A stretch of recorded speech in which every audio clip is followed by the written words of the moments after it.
Hello dear parents, आज हम बात करेंगे ऑटिस्टिक बच्चों की जिनमें हैंड फ्लैपिंग एक फीचर होता है। और हैंड फ्लैपिंग बच्चों में कई बार ऑटिस्टिक बच्चों में इतनी ज़्यादा होती है कि पेरेंट्स उसके लिए बहुत वरी रहते हैं। तो इस हैंड फ्लैपिंग को हमने कैसे रिड्यूस करना है और इसके लिए हम क्या कर सकते हैं, इसके बारे में हम बात करेंगे। तो सबसे पहले तो मैं पेरेंट्स आपको बताना चाहूँगी कि हैंड फ्लैपिंग मोस्टली बच्चों में जो है, ऑटिस्टिक बच्चों में एक सेंसरी इशू है, जिसमें उनकी सेंसरी नीड पूरी होने पर वो काफ़ी हद तक कम हो जाता है। और बेसिकली जैसे जिनमें हैंड फ्लैपिंग है तो हम बात करते हैं कि उनको अगर हम प्रेशर या वेट देते हैं, जॉइंट पे प्रेशर देते हैं, वेट एक्सरसाइजेस करते हैं, तो काफ़ी हद तक जो है हैंड फ्लैपिंग रिड्यूस हो जाती है। लेकिन मोस्टली अगर हम 1.5 से 3 साल के बच्चे की बात करें तो 1.5 से 3 साल तक के बच्चे को अगर प्रॉपर ओटी ऑक्यूपेशन थेरेपी दी जाती है तो हैंड फ्लैपिंग बहुत हद तक रिड्यूस हो जाती है। लेकिन अगर 3 साल के बाद भी, पूरी ओटी देने के बाद भी बच्चे में हैंड फ्लैपिंग कई बार परसिस्ट कर रही है, तो इसके और भी एस्पेक्ट हो सकते हैं जो हमें देखने बहुत ज़रूरी हैं एज अ पेरेंट। वो एस्पेक्ट्स क्या हो सकते हैं, जैसे अगर 3 साल के बाद भी बच्चे में प्रॉपर ओटी के बाद भी हैंड फ्लैपिंग जो है परसिस्ट कर रही है, तो आप देखेंगे मोस्टली बहुत ज़्यादा एक्साइटमेंट वाले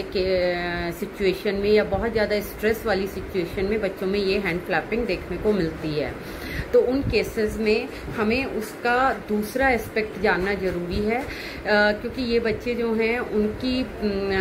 स्पीच जो है वो अफेक्टेड होती है। स्पीच या कम्युनिकेशन जो है वो केवल नीड बेस्ड कम्युनिकेशन होता है, तो उनके पास प्रॉपर कम्युनिकेट करने के लिए स्पीच जो है अपनी अवेलेबल नहीं होती है।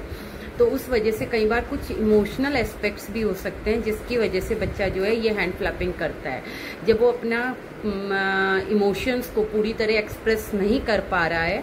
तब आप देखोगे कि वो कुछ कहना चाह रहा है और उस सिचुएशन में बच्चा जो है हैंड फ्लैपिंग करता है। तो उस केस में हमने क्या करना है, बच्चे को काम डाउन करना है। उसमें ये ट्रिक काम करेगी, हमें उसे जो है प्रेडिक्ट करना है सिचुएशन को, और उस सिचुएशन के अकॉर्डिंग उसे कम्युनिकेशन इंटेंट प्रोवाइड करना है। जैसे मान लीजिए बच्चा बहुत एक्साइट है किसी चीज़ को देखकर, और वो चीज़ वो एकदम इमीडिएट चाहता है, तो वो हैंड फ्लैपिंग करना शुरू कर देगा। तो उस समय हमें बच्चे को वेट करने के लिए बोलना है, you have to wait and I will count till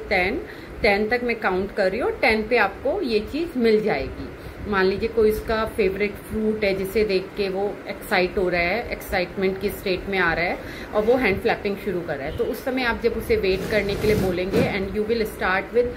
1 to 10 counting, 1 2 3 till 10 you will count and then you will provide that particular fruit to the child. तो आप देखोगे ये वाली ट्रिक बच्चे में बहुत काम करेगी और बच्चे की हैंड फ्लैपिंग काफ़ी हद तक रिड्यूस हो जाएगी। तो ये हमारे लिए बहुत ज़रूरी है कि हम बच्चे के इमोशनल एस्पेक्ट को भी समझें और उसे वो इमोशनल जो एस्पेक्ट है उसके लिए लैंग्वेज प्रोवाइड करें, जिससे कि बच्चे